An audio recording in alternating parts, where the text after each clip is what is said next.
Hello and welcome to Caucasian Journal video interviews. We are honored to welcome Thomas de Waal, one of the world's leading experts in South Caucasus, currently serving as a senior fellow at Carnegie Europe. Glad to be with you. Over 3 decades, he has worked across the region both as a journalist for BBC and for The Economist and as a scholar. And his landmark book, The Black Garden, actually shaped the international understanding of the Nagorno-Karabakh conflict. Greetings from Tbilisi, Georgia, and thank you very much for this opportunity.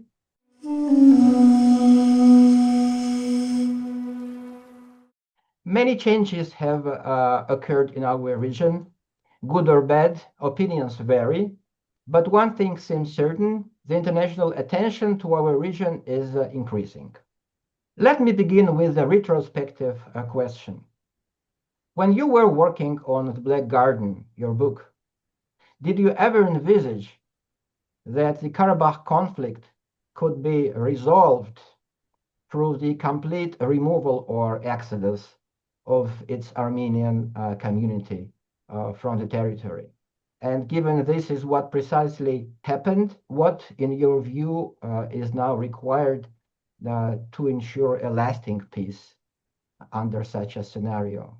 Yes, well, thank you again for having me, Alexander. The short answer is, I think there was always a fear that there would be new conflict over Karabakh. I certainly predicted it several times. I can't say I predicted it precisely in 2020, but I predicted it several times over the years. One European official who worked closely on the conflict for many years liked to quote the famous Chekhov quotation, which is, if there is a gun on the wall in Act One of the play, that the gun should fire by the end of the play, and unfortunately, that's what happened in this case. I predicted, I guess, a new conflict. I did not expect a total Azerbaijani victory. I was expecting more bloodshed, more deadlock, a kind of bigger version of what we saw in the four-day war of 2016. Maybe even in Azerbaijan, they didn't expect, I think, the full victories they had first in 2020 and 2023. So a big tragedy for the Karabakh Armenians, a place that I visited many times. I grew very fond of Karabakh. This was always a conflict defined by maximalist demands on both sides. On the one hand, you had the Azerbaijani position. This is our territory. Any Armenians live there have to live under full Azerbaijani control. Uh, on the other hand, you had the Armenian position that and this position grew more and more maximalist over the years. This is not just Karabakh, this is Artsakh, this is ancient Armenian territory. The Azerbaijanis have no claim here. It's just all about the recognition of independence of Artsakh. So you had, no compromise possible. In fact, when I first started covering the conflict around there, there was more talk about conflict from the Karabakhi officials I talked to from the Azerbaijanis. The positions hardened over the years. So I think there was always a fear that the kind of mass violence expulsion that we saw in the 90s would be repeated. And unfortunately, that's what happened in 2023 with the expulsion, the flight of the Karabakh Armenians. Could it have been avoided? That's another question. But I suppose there always was that fear that there could be this kind of ending.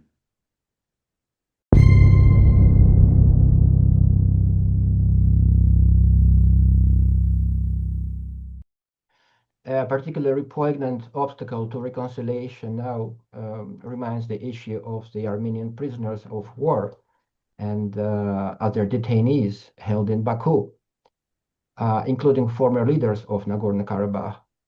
In your view, what would be an ideal humanitarian formula that could satisfy the domestic audiences in both countries? And what would be the realistic timeline for such a resolution to unfold, particularly given the approaching elections in Armenia and Baku's potential interest in keeping in power those whom they consider as predictable partners.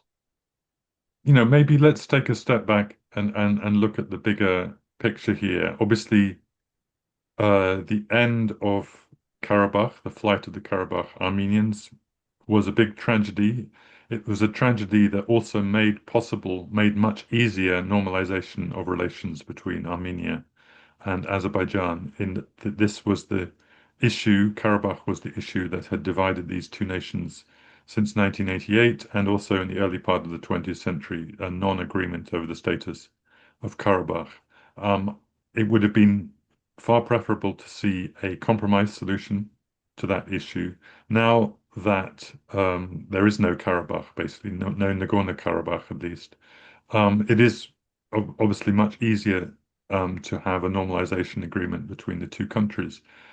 But clearly, as you've already hinted, it's Armenian Prime Minister Nikol Pashinyan who has been forward-leaning in this process, who was really, he's the one who has really advocated for peace, even when there was no answer from Baku. He was calling for opening of borders, normalization of relations. He was the one who really led this process. So I think without him, it would not have worked. I can't see another Armenian leader would have taken that position. And that position, I think, is now beginning to produce results. And as we've seen, finally, it has produced a kind of answering response from Azerbaijan, such that suddenly President Aliyev's language has changed. In Munich, he was saying there is no conflict with Armenia. We are beginning to live in a new world of peace. Positive language about Pashinyan and so on. So I think this is the positive dynamic that we are seeing. It's obviously also, and we will obviously discuss this, driven by US mediation, by the joint perception, the joint position that Russia should be no longer accepted as a mediator, that Russia is too problematic, has its own agenda here. So this is what is driving things forward. Clearly, there are many issues still to be resolved. Clearly, also, this is, as it were, a technical piece. There's very little societal involvement. It's a top engagement. And for, as we know in other situations, for lasting peace, societies need to be much more involved. But it is extremely positive, having said all that. And you mentioned, and let's get back to that question about the Armenian detainees, the prisoners in Baku. I think we should break those up into two categories, possibly even three categories. Four were released earlier in the year. There's now 19 left. I think clearly they are bargaining chips. They're hostages, if you like. I think there will be some more releases in the coming months, I'm sure, particularly of the 11 just normal, non-official Armenians who are in detention. I think, if I'm right, I think there are 8 Karabakhi officials who are in detention. They are obviously seen as political figures in Baku. Their cases are more difficult. I think the most difficult case of all is that of Ruben Vardanyan, who came from Russia. He was not a local Karabakh. He came in, he became the prime minister of the Nagorno-Karabakh Republic. Baku saw that as a big challenge, as a big source of annoyance to them. He's, I think, in a separate category all of his own, because the others, at least, are native to Karabakh. This was their homeland. Vardanyan came in completely unilaterally of his own accord. So I think he will probably be the last of those to be released. Um, but I think all of these problems are now solvable, particularly now that you have strong US leverage over both sides. So I'm cautiously optimistic about that. Let's hope so. Thank you very much for this comparatively optimistic view. Um, we cannot avoid touching at least briefly on Prime Minister Pashinyan's standing at home and the broader question of Armenia's political direction. How firmly, in your assessment, is Armenia's current political vector rooted? On the one hand, Prime Minister Pashinyan is doing what many Armenians leaders have tried to do in the past, which is to have good relations with everybody. Um, Back in the 1990s, President Levon Tepetosyan called it, I believe, complementarity, having good relations with all the neighbors, and he also wanted to make peace. There's many parallels with Tepetosyan in the 90s, even if though Tepetosyan in the 2020s no longer holds that position. Um, so I think it's, an extremely logical policy for Armenia. I think the population, broadly shares this view, and I think broadly shares disillusionment with Russia as a no longer the idea that you should rely on Russia as a sole monopoly provider of security and economic assistance. That was, I think, now generally seen to be a big mistake in the Armenian public. I think survey data um, uh, shows that to be right. I think most people understand that Armenia basically only can diversify both politically and economically if its borders open, particularly the border with Turkey. I think events in Georgia and also now events in Iran show that, those two neighbors are both quite problematic for different reasons. So I think there's a general, not possibly not very active, but generally quite passive support amongst the majority of the population for President Pashinyan, no, Prime Minister Pashinyan's foreign policy vector. And I think the question for the opposition in Armenia is, how would you do anything differently? They say, oh, we would negotiate it differently. Well, you're not just negotiating now, suggesting you would negotiate it differently with Azerbaijan, but also with President Donald Trump. Are you seriously, as a new leader of Armenia, going to go to Donald Trump and say, actually, we tear up that agreement we've made with you? That's really not serious. So I think this course is now set. Clearly, there's a Russia question here. Russia can seek to kind of influence more, but Russia has basically lost enormous amounts of leverage in Armenia. It's lost the kind of standing it had as the main partner. It's lost the leverage it had because of its status as the mediator of the conflict, and it's lost its main lever at all, which was Nagorno-Karabakh. So I think Russia will still be a major factor, particularly economically for Armenia, but politically, I don't see Russia recovering its former status as Armenia's kind of dominant partner. I think that, the trajectory is away from that. Just a couple of words, maybe, that Prime Minister Pashinyan is clearly, and his party are clearly much less popular than they were. They still have quite poor ratings. They're better than anyone else.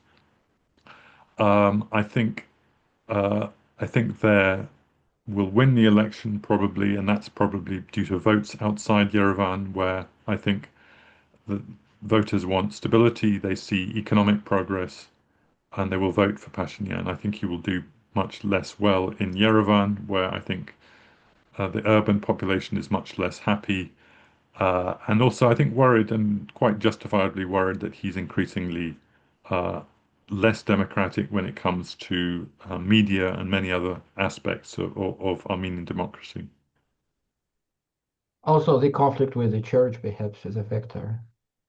I think the conflict with the church is complicated, but I think the church is extremely popular in the diaspora, but I don't think most Armenians are happy with the church either. They see it as quite a politicized institution. They see it as being full of corruption. They see it as being close to Russia. Maybe they don't like the direct attack on the church that the Prime Minister is making, but I don't think there's a great a love of the church, to be Mhm. honest, in Armenian population either.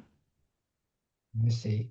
As we speak, the South Caucasus, with its own unresolved conflicts, feels kind of sandwiched between powers increasingly at war, most notably Iran, in very close proximity. At the same time, American engagement has returned at an intensity and level perhaps never seen before. So it's now an extraordinarily complex picture. Can we attempt even briefly to identify the most important dynamics at play and perhaps add your counsel on how the region might capitalize on this so-called American moment, including the Trump route and other projects? Yeah, it's an interesting picture. And, I think several factors are driving forward this Armenia-Azerbaijan normalization process. One of them is clearly the US involvement. Let's talk about that briefly. I think, in a sense, the US got lucky because I think Armenia and Azerbaijan both, for different reasons, were rejecting Russian mediation, Russian domination. And in the person of Steve Witkoff, Trump's envoy, they suddenly had an offer of American intervention, American mediation. Clearly, for the Trump administration, this, I think, is the most promising peace deal. President Trump claims to have solved 8 conflicts, but lots of question marks about them. But I think this is the most promising, the most full of perspective. So the US is investing, political capital, economic resources into this in a way that it doesn't in many other places. So I think that explains the US role to a large degree. And because some brilliant person came up with the idea of naming the route after President Trump personally, he is personally invested in it. So, anyone who wants to disrupt this process has to personally defy President Donald Trump. So that's, whether you're Russian or Iranian or Armenian, Azerbaijani, you have to have a pause, think twice before you do that. Having said that, this is the US is doing this while its investment in Georgia is lower. It's USA, all these soft power which Americans traditionally had in the region, whether it be USAID, Radio Liberty, all that has gone. So it's not the same kind of US involvement that we saw before in the region. And here, Europe is more present than ever before in terms of European presence, aid presence, particularly, I guess, now in Armenia. Georgia, of course, is problematic. So I think what else is driving forward this positive dynamic, Armenia-Azerbaijan relations? It's issues around Georgia. Suddenly, Georgia's status as the kind of central country, the hub, the most democratic country in the region, um, the kind of most pro-Western country in the region, that's all under question. And you're hearing frustration with Georgia from both Armenian and Azerbaijani officials. One small example, when Azerbaijan wanted to deliver petrol to Armenia directly via Georgia, the Georgians suddenly asked for very high transit fees. Both Armenia and Azerbaijan said, no, that's way too much. You're asking way too much. We could deliver this directly across our common border. We could open the border directly. And the Georgians suddenly lowered their demands, and the transit happened via Georgia. But that's an illustration of how Armenia and Azerbaijan now are working together despite Georgia, not with Georgia. I'm not saying this is a good thing, but I'm just saying this is driving forward Armenia-Azerbaijan normalization. Clearly, we've no idea what's going to happen in Iran, but clearly instability in Iran also, raises the importance of the Trump route. If it's all about connecting the main part of Azerbaijan and Nakhchivan, then that happens at the moment via Iran. That's not possible at the moment. Again, that raises the importance of having a route via Armenia. So all of this, is changing the region. And I think, Azerbaijan, as we know, since 2020, has the one with all the basically all the cards in its hand. Azerbaijan, I think, is making choices now which do guarantee some kind of relationship, economic relationship with Armenia. And that basically means, still many problems to be resolved, but I do think the age of conflict now is indeed past. I was about to ask about the stakes of the European Union, Turkey, Georgia, and Russia. So if you feel like adding anything to the picture which you have already described, please please feel free to. I mean, the European Union is an interesting issue. On the one hand, the European Union, I think, engagement in the region on the ground is as never before, on many levels. On the other hand, um, there are problems. There are problems in Georgia. I think the EU position on Georgia is very tough and, possibly needs a little bit of recalibration. On the one hand, it's clear that you have many, many problems with Georgian Dream government. On the other hand, they're the only one there, and you have no choice if you want to engage on big regional issues that you have to talk to the Georgians. So I think the very low level engagement with Georgia, I think, is not working. I think there needs to be a distinction between engaging with them, being very tough with them on Georgian democracy, what they're doing, and also still finding a way to talk to Georgia about major infrastructure issues, all the connectivity agenda. And I don't think that balance is there at the moment. Uh, I think EU also needs to engage more strongly with Turkey, because I think Turkey is the key partner when it comes to opening up Armenia all and diversifying with Armenia. Turkey is absolutely key. We know traditional uh, EU problems with Turkey, driven by Cyprus in particular, but also a bit by Greece, a bit by France. And I don't think that doesn't look very strategic to me. Clearly, again, you have many issues, problematic issues with Turkey, but I think on the South Caucasus, I think there is a big argument to have a much closer, stronger cooperation with Turkey. Turkey is obviously quite frustrating here. Turkey, as we know, goes very slow on normalization with Armenia. It defers to Azerbaijan, and many Armenians, and not only Armenians, find this quite frustrating. I understand that, and I agree with that.